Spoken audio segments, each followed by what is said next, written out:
මගේ වීඩියෝස් බලන ජයලත් ප්‍රතිරත්න කියන මහත්මයා මේ ළඟදී ඉල්ලා හිටියා පෙන්ටටොනික් ස්කේල් එකක් භාවිතා කරලා පොඩි සෝලෝ එකක් ප්ලේ කරලා ඒක ගැන කියලා දෙන්න කියලා. අතරම ඉල්ලා හිටියේ ලියතඹර ගීතේ මම ඉතින් හිතුවා එන්ඩින් සෝලෝ එකක් වගේ ප්ලේ කරන්න. D minor ස්කේල් එකේ තමයි යන්නේ. එතකොට අපි පෙන්ටටොනික් කියන එක තේරුම් ගන්න ඕනේ මොකක්ද කියලා. මම හිතන්නේ යාලා බෑන්ඩ් එකක් කරනවද මොකක්ද කියලා මම හරියටම දන්නේ නැහැ. අපි බලමු පෙන්ටටොනික් ස්කේල් එකක් කියන්නේ මොකක්ද කියලා. අපි D minor පෙන්ටටොනික් ස්කේල් එකට අදාළ නෝට් ටික මම කිව්වොත් දැන් ඊට කලින් කියන්න ඕනේ පෙන්ට කියලා කියන්නේ ඇත්තටම පහක් කියන එක. ඒතකොට පෙන්ටගන් ඔයාලා අහලා තියෙනවා. පෙන්ටටොනික් කියලා කියන්නේ ස්වර පහක් භාවිතා කරමින් අපි වාදනය කරන ලබන ස්කේල් එකක්. එතකොට අපි ඒකට D minor පෙන්ටටොනික් එකට අදාළ වෙන නෝට්ස් ටික තමයි D, F, G, A, C. එතකොට D, F, G, A, C. ආයෙත් අපිට D high note එකක් හම්බ වෙනවා.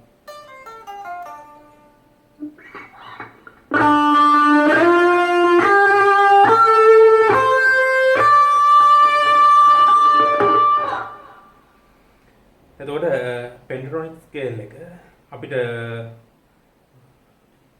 මෙතන D minor ස්කේල් එකේ ෆුල් එකක් ගත්තොත් D, C, A, G, F, D. ආයෙත් අපිට C, A, G, F, D.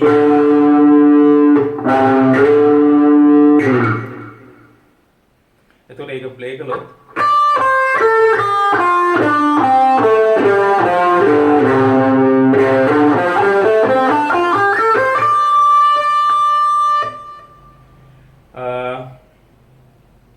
එතකොට මම නෝට් ටික කියන්නම්. 6 string එකේ D note එක 10 වෙනි fret එකේ තියෙනවා. F note එක තියෙනවා A string එකේ 8 වෙනි fret එකේ. G note එක තියෙනවා 10 වෙනි fret එකේ. ඒ වගේම A note එකක් තියෙනවා D string එකේ 7 වෙනි fret එකේ. 10 වෙනි fret එකේ C note එක තියෙනවා. එතකොට ආයෙත් අපිට D note එකක් හම්බ වෙනවා 3rd string එකේ 7 වෙනි fret එක. 3rd string එකේම 10 වෙනි fret එකේ අපිට F note එකක් ගන්න පුළුවන්. එතකොට B string එකේ يعني 2nd string එකේ ගන්න පුළුවන් අපිට G note එකක් 8 වෙනි fret එකේ. 10 වෙනි fret එකේ A note එකක් හම්බ වෙනවා. 1st string එකේ E first එකේ අපිට ගන්න පුළුවන් 8 වෙනි fret එකේ C note එකක් 10 වෙනි fret එකේ D note එකක්. එතකොට ඒ ටික එන්නේ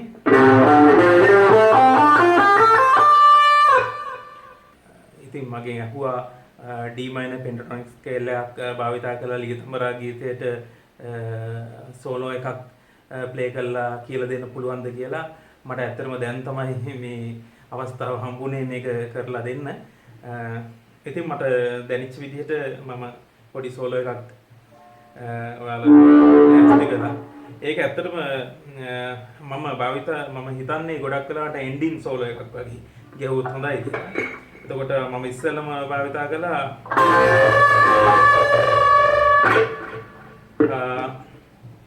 මෙතන second string එකේ C note එකත් ඒ කියන්නේ 13 වෙනි fret එක first string එකේ D note එකත් දෙකම එකපාර අල්ලලා first string එකේ D note එක එහෙමම තියෙද්දී second string එකේ C note එක bend කරනවා D note එකක් දක්වා.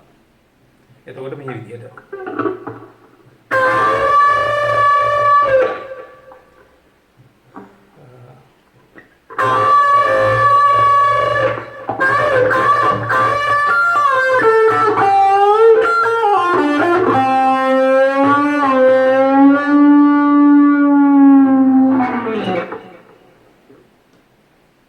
එතකොට මම ඒකදී පාවිච්චි කළේ ඒ ඉස්සෙල්ලම බෙන් කරපු එකම තුන් පාර බෙන්ඩ් කරනවා. ඒකත් එක්ක high F note එකක්. ඒ කියන්නේ 13 වෙනි fret එකේ තියෙනවා පළවෙනි string එකේ. ඒක ටච් කරලා ඒකත් එක්කම මේ ඇඟිල්ල පාත් කරනවා I C note එකට. ඊට පස්සේ A note එකයි D note එකයි ප්ලේ කරනවා. ඒ කියන්නේ second string එකේ 10 වෙනි fret එක first string එකේ 10 වෙනි fret එකම.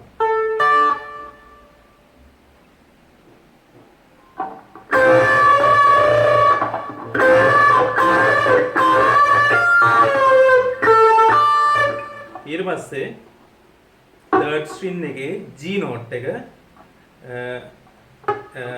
second string එකේ A note එකත් එක්ක අල්ලගෙන ඒ විදිහටම බෙන්ඩ් කරනවා. G note එක විතරයි A note එකක් දක්වා බෙන්ඩ් කරන්නේ. second string එකේ 10 වෙනි fret එක ඒ විදිහටම අල්ලගෙන ඉන්න ගමන් third string එකේ 12 වෙනි fret එක A note එකක් දක්වා බෙන්ඩ් කරනවා. ඒකත් එක්ක F note එක ගන්නවා first string එකේ 17 වෙනි fret එක. ඊට පස්සේ එතන ඉඳන්ම ආයේ හිටපු තැනටම ගෙන එනවා මෙහෙම. ඒකත් එක්ක F note එකට එන්න ඕනේ G note එකේම 10 වෙනි fret එක. ඊට පස්සේ fourth string එකේ 12 වෙනි fret එකයි ආයෙත් third string එකේ 10 වෙනි fret එකේ කියන්නේ F note එකට. ඊට පස්සේ D string එකේම 10 වෙනි fret එක D note එකක් දක්වා බෙන්ඩ් කරනවා. ඒක දෙපාරක් බෙන්ඩ් කළාම හරියි.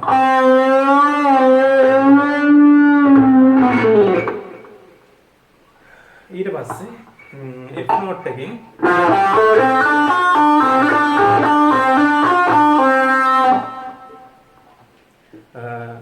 fifth string එකේ 8 වෙනි fret එක fourth string එකේ 5 වෙනි fret එක ඒකෙම 7 වෙනි fret එක third string එකේ 5 වෙනි fret එක ඒකෙම 7 වෙනි fret එක ඊළඟට second string එකේ F note එකට ඒ කියන්නේ 6 වෙනි fret එක ඒකත් එක්ක ආයෙ third string එකේ D note එකේ C එකේ pull-off එකක් ගන්නවා.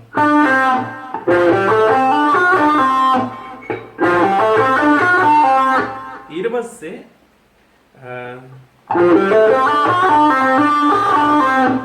පස්සේ ආයෙත් මෙතන හැමරොන් එකක් කරලා ඒ කියන්නේ third string එකේ C note එකයි C note එකේ ඉඳලා D note එකට හැමරොන් එකක් කරලා G note එක ගන්නවා second string එකේ කියන්නේ 8 වෙනි fret එක. ඒකත් ඒ G note එකට ගිහලා ආයෙත් D එකේ ඉඳලා C එකට pull off එකක් ගන්නවා. එතකොට එන්නේ මම slow play කරලා පෙන්නන්නම්.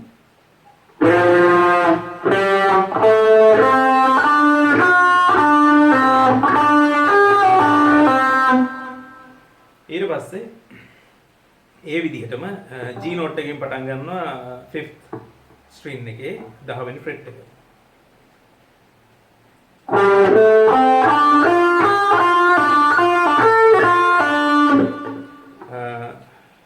පස්වෙනි string එකේ 10 වෙනි fret එක, හතරවෙනි string එකේ 7 වෙනි fret එක, ඒකෙම 10, ආයෙත් තුන්වෙනි string එකේ 7 ඒකෙම 10 ඊට පස්සේ G note එකට ඒ කියන්නේ B string එකේ 8 වෙනි fret එකට. ඒකෙත් F එකේ ඉඳලා D එකට pull off එකක්.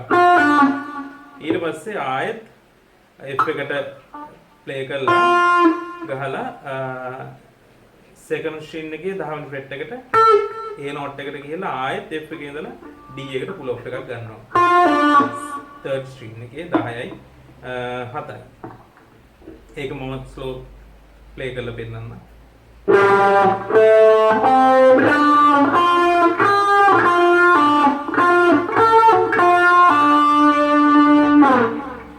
ඊට පස්සේ ආයෙත් පස්වෙනි string එකේම 12 වෙනි fret එක fourth string එකේ 10 වෙනි fret එක ඒකෙම 12 ඊට පස්සේ third string එකේ 10 වෙනි fret එක ඊට පස්සේ ඒකෙම 12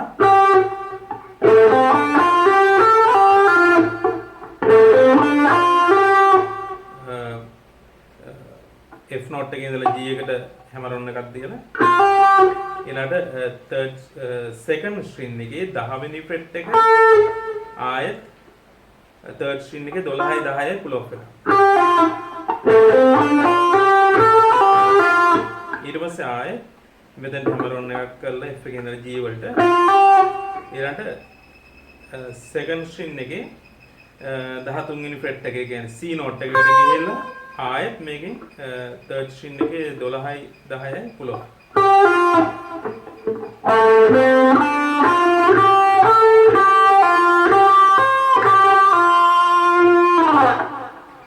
ඊට පස්සේ first string එකේ දැන් මේ ටික යන්නේ ඔක්කොම pentatonic scale එක use කරගෙන තමයි මේ note ටික එකතු කරලා තියෙන්නේ.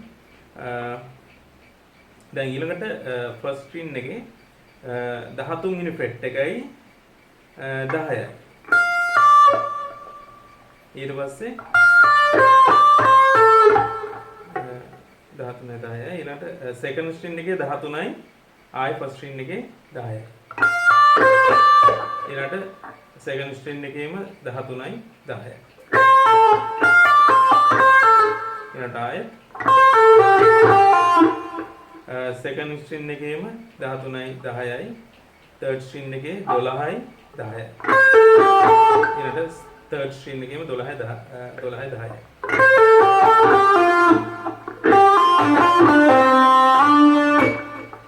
ඊළඟට third string එකේම 12යි 10යි. ඊළඟට fourth string එකේ 12යි third string එකේ 10යි. ඊළඟට fourth string එකේම 12යි 10යි. ආයෙත් 12ට එන්න ඕනේ. ඒ ආව ගමන් ආපස්සට ස්ලයිඩ් ඩවුන් එකක් ගන්නවා.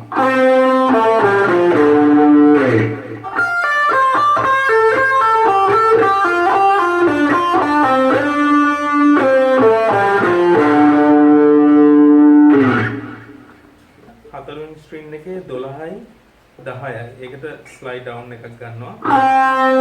ඊළඟට fifth string එකේ 12යි 10යි. ඊළඟට sixth string එකේ 13යි 10යි.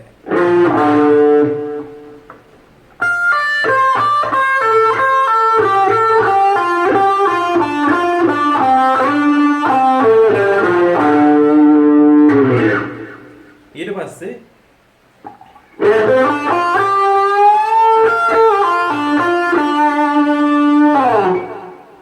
ඒක ගන්න fifth string එකේ 12 වෙනි fret එක ඊළඟට fourth string එකේ 10යි 12යි ඊළඟට third string එකේ 10යි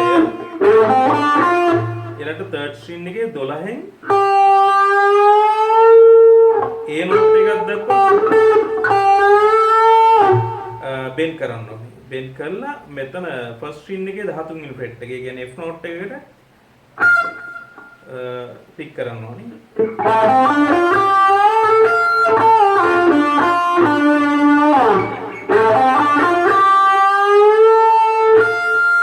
ඊළඟට ආපස්සට එන ගමන් F note එකයි ආයෙත් fourth string එකේ 12යි F note එකයි fourth string එකේ 12යි.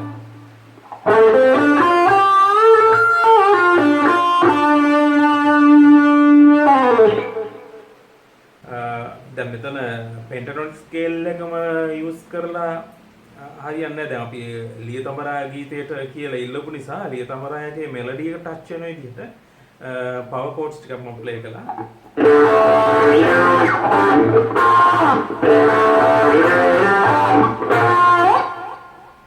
එතකොට D power chords සමහර විට දන්න ඇති නොදන්නවත් වෙන්න පුළුවන්. නමුත් D එකයි A note එක අල්ලගෙන ඊළඟට F වලට ඒ විදිහ ඒ finger pattern එක එකමයි. F එකයි C එකයි.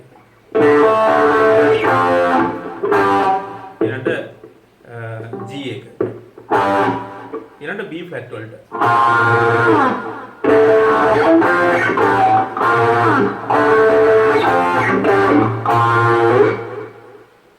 ඒකම රිපීට් කරනවා දෙපාරක්.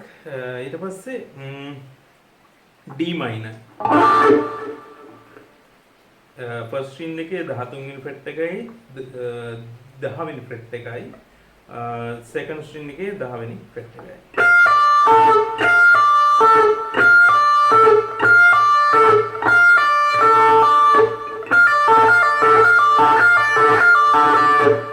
එතකොට එන්නේ F D A.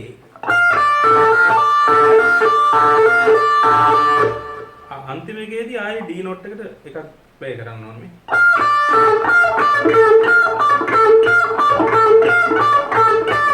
ඊට පස්සේ B flat වලට එනවා.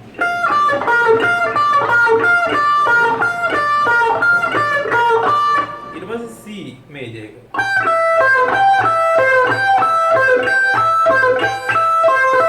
ඊට පස්සේ D minor. දැන් අනිත් ඒවා යන ඔක්කොම පස් පාරක් ප්ලේ වෙනවනේ.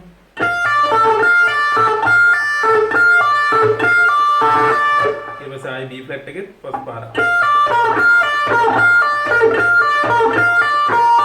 ඊට පස්සේ C එකෙත් පහ.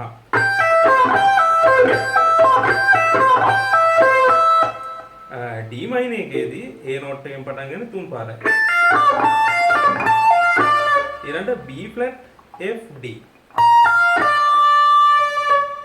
ඊළඟට C A G. ඊළඟට F D.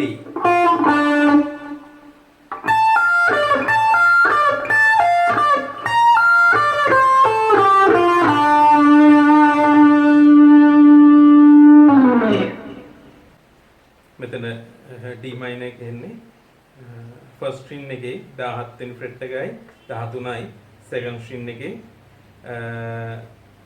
15යි.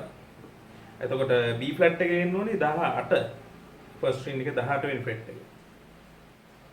ඊට පස්සේ ආයි 13 ඊට පස්සේ සෙකන්ඩ් ස්ට්‍රින්ග් එකේම 15යි 13යි තර්ඩ් ස්ට්‍රින්ග් එකේ 14යි 12යි ෆෝර්ත් ස්ට්‍රින්ග් එකේ 15යි 12යි.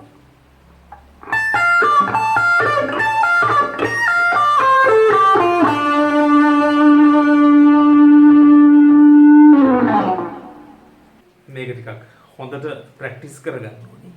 හොඳට පුහුණු වීම කරලා හරියට බීට් එකක් එක්ක මෙට්‍රොනෝම් එකක් හරි දාගෙන ඒ විදිහට ප්‍රැක්ටිස් කරලා හොඳ පුහුණුවකින් ප්ලේ කරන්න බලන්න. ඇත්තටම මේ වෙලාවේ තමයි මට මේක හදා ගන්න පුළුවන් වුණේ. මොකද ඊයේ පෙරේද ලොකු වැඩ වගේක මම හිටියේ නිසා මට කරන්න ඕනේ නැහැ. නමුත් මම විශ්වාස කරනවා මට පුළුවන් විදිහට ඔයාලා වෙනුවෙන් මම එන්ඩින් සෝලෝ එකක් හදලා දුන්නා කියලා. ඉතින් බොහොම ස්තුතියි. ඊළඟ පාර සෝං එකකින් හම්බෙමු.